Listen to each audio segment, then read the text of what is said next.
Hello students, आज हम cases कारक यानी कि विभक्ति विभक्ति को शब्द रूप बोलते हैं, नाम रूप बोलते हैं और कारक भी बोलते हैं। आपको कोई एक ऐसा नाउन दिया होगा और उस नाउन को देख के आपको आइडेंटिफाई करना है कि कौन सा विभक्ति है और कौन सा वचन है। वो दो ही आपको याद रखना है।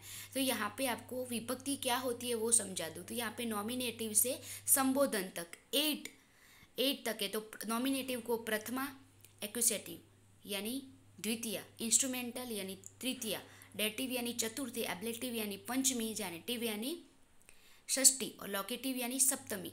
तो आपको ये इंग्लिश में जो नाम है वो याद नहीं रखने, आपको प्रथमा, द्वितीय, तृतीय, चतुर्थी, पंचमी, षष्ठी और वचन याद रखने। कारक में जो प्रथमा विभक्ति होती है वो कर्ता खुद, जो काम करने वाला खुद हो वो, और कर्म यानी उसने क्या वर्क किया वो, जैसे, और करण यानी किससे किया, बाय विथ यानी किससे, किस साधन से किया उसने वर्क। संप्रदान यानी फॉर, किसके लिए किया, किस क्या काम था, क्यों क्यों किया वो, तो वो संप्रदान। वो भी आपको याद नहीं रखना है, खाली आपको इतना है कि to, by which, for, from. संबंध में अपादान यानी कि पंचमी में फ्रॉम आएगा, और संबंध में ऑफ, अधिकरण में इन, इनटू, ऑन, एबव, एमंग वो आएगा। संबोधन में ओ और ओ। आपको प्रथमा से सप्तमी तक ही आइडेंटिफाई करना है। तो उसको विभक्ति के टेबल ऐसे दिए होंगे जैसे एक वचन, द्विवचन, बहुवचन, प्रथमा से लेके सप्तमी तक। तो यहाँ पे देवः, देवौ, देवाहा, ऐसे एक वचन, द्विवचन और बहुवचन। तो देव यानी एक देव, देवो यानी दो, और देवाहा यानी बहुत सारे। तो वैसे करके आपको प्रथमा से सप्तमी तक दिया होगा। आपको पहचानना है कि कौन सी विभक्ति और कौन सा वचन है। तो देव ही नहीं दिया होगा, दूसरा भी कोई रूप दिया होगा। जैसे यहाँ पे दिया हुआ है जनः, अकारांत पुल्लिंग शब्द। अकारांत पुल्लिंग शब्द यानी जो भी नाम अ से खत्म होते हो और पुल्लिंग शब्द हो वो उसके इसके जैसे रूप बनेंगे, जनः के जैसे। तो प्रथमा विभक्ति में जनः यानी अ मैन, जनौ यानी टू मैन, जनः यानी मैनी मैन। द्वितीय विभक्ति में टू अ मैन यानी कि ये जन यानी कि मैन को, इंसान को, जनौ यानी टू मैन, और जनान यानी टू मैनी मैन। जनेन यानी बाय अ मैन, जनाभ्याम यानी बाय टू मैन, और जनहि यानी बाय मैनी मैन। तो इस तरह से आपको ये एक्सप्लेनेशन दिया हुआ है कि इसको कैसे, आपको क्या मतलब क्या होता है सिंगुलर का, ड्यूअल का और प्लूरल का।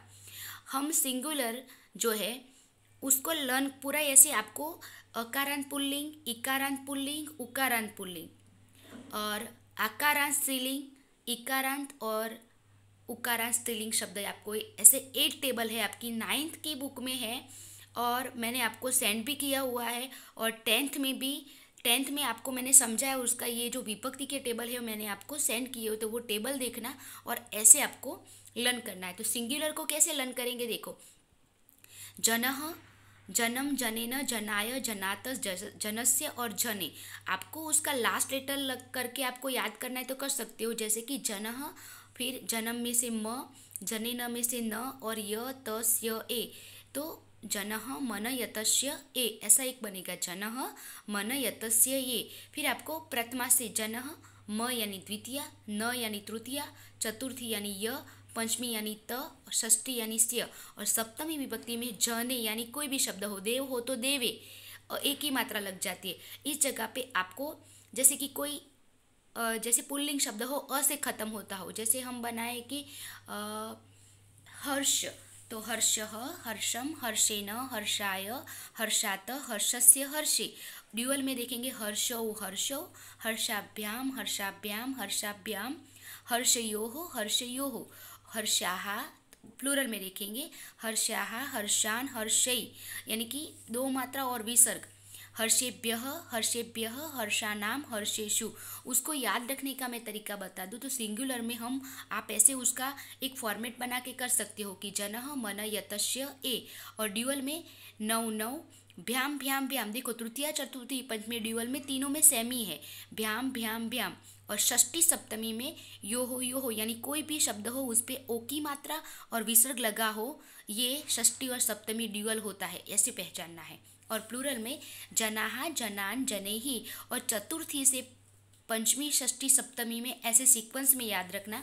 चतुर्थी तो ब्यह यानी जन के पीछे ब्यह शब्द लगा है, तो पूरा ब्यह पंचमी में भी ब्यह, षष्ठी में जना नाम यानी नाम, और सप्तमी में जनेशु यानी शु, तो ब्यह ब्यह नामशु।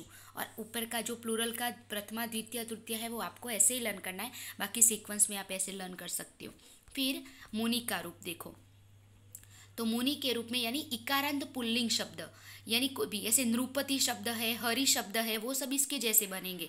तो यहाँ पे भी हम सिंगुलर में कैसे लर्न करेंगे, मुनि ही, फिर लास्ट लेटर लोगे तो वो याद रहेगा आपको, म ना ये नेह नेह नव। फिर यहाँ पे नृपति का रूप बनाए तो नृपति ही, नृपति, नृपति ना, नृपतये, नृपते है, नृपते है, नृपतौ। फिर नृपति तो दीर्घ ही हो जाएगा, हस्वई है तो दीर्घ ही ड्यूअल में हो जाएगा, तो दोनों सेम ही आएगा। कोई भी विभक्ति हो, अकारांत हो, इकारांत हो, कोई भी रूप हो, ड्यूअल में दोनों रूप सेम ही आएंगे। फिर भ्याम भ्याम, आपने देखा कि जन्म में भी भ्याम भ्याम था, तो ये आपको एक कॉमन हो जाता है सारे रूप में, सारे टेबल में, कि भ्याम भ्याम भ्याम और यो हो, ये तृतीया से सप्तमी तक ड्यूअल में सेम ही है सभी रूपों में।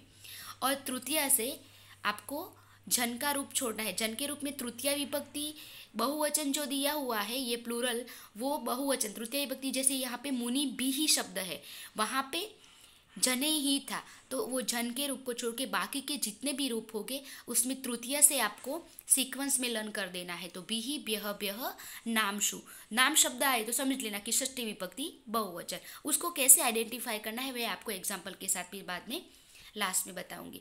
भानु, भानु यानी उकारांत पुल्लिंग शब्द, जैसे कि गुरु शब्द, तो गुरु जैसा यहाँ पे गुरु का जो रूप है ये भानु के जैसा बनेगा।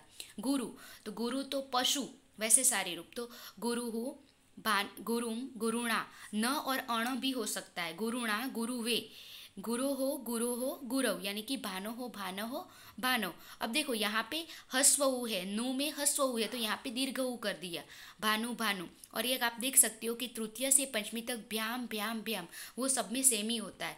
और वो हो, यानी यहाँ पे यो था, यहाँ पे वो है, यानी ओ की मात्रा और विसर्ग। फिर यहाँ पे प्रथमा में प्लूरल में भानवः, द्वितीया में भानु न, जो न हलंत होता है ना, न आधा होता है, वो हमेशा द्वितीय विभक्ति प्लूरल होता है, वो आपको उसको ये ऐसे शॉर्टकट ऐसे लर्न कर सकते हो।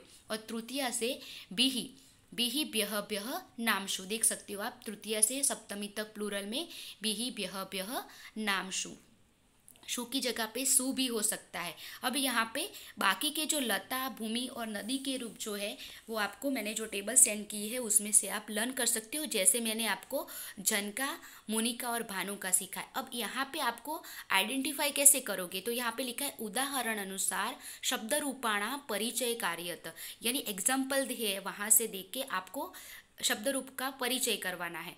आपको ऐसा नहीं दिया होगा तो भी, आपको एग्जाम्पल ना दिया हो तो भी आपको पहचे गुणा शब्द, तो गुण शब्द नाउन है यानी कि शब्द रूप है, तो गुणा, हाँ, तो पहले शब्द गुण, गुण अकारांत पुल्लिंग, यानी वो देव के जैसा या जन के जैसा रूप बनेगा।